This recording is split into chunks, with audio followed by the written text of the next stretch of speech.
हाँ जी। तो अब हैं हम लोग एनसीईआरटी बुक के 1.4 वाले टॉपिक में इसके नोट्स को समझते हैं। द्रवीय विलयनों का वाष्प दाब।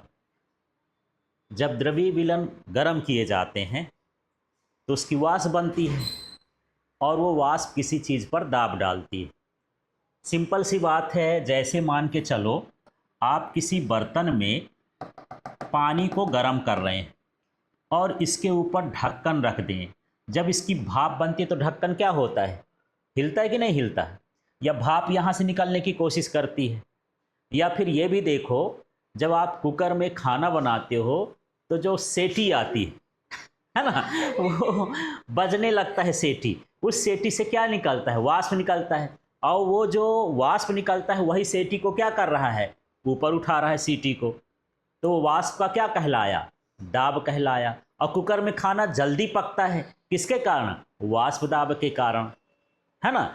तो यही है, जो द्रव होते हैं वो अक्सर क्या उत्पन्न करते हैं, वाष्प दाब उत्पन्न करते हैं। तो कब और कितना वाष्प दाब उत्पन्न करेंगे, इसके लिए इसमें देखते हैं क्या लिखा है।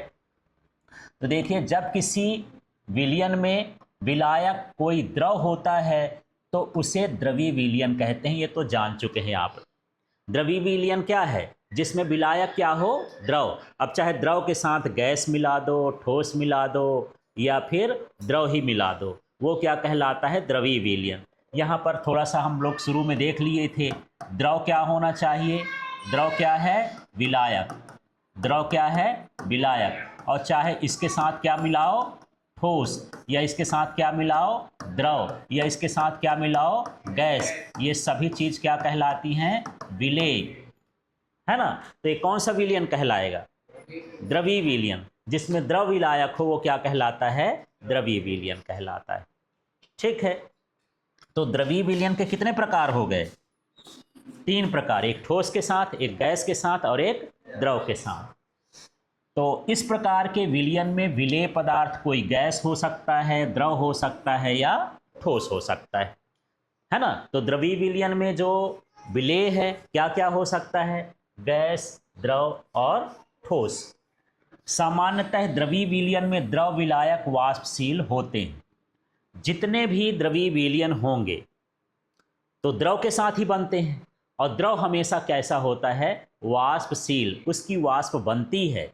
चाहे मैं पानी ले लूं, चाहे पेट्रोल ले लूं, चाहे डीजल ले लूं, या चाहे तेल ले लूं, गर्म करोगे तो उसकी क्या निकलेगी, भाप निकलेगी, वाष्प बनेगी। ठीक है। उसके ताप पर डिपेंड करता है। विलेय पदार्थ वाष्पशील भी हो सकते हैं और नहीं भी हो सकते। हो सकता है कि आपने जो उसमें मिलाया है उसकी भी वाष्प बनती हो, और हो सकता है नहीं भी बनती हो। जैसे मान के चलो, यदि मैं यहाँ पर पानी लेता हूँ और प्लस क्या ले लेता हूँ, अल्कोहल।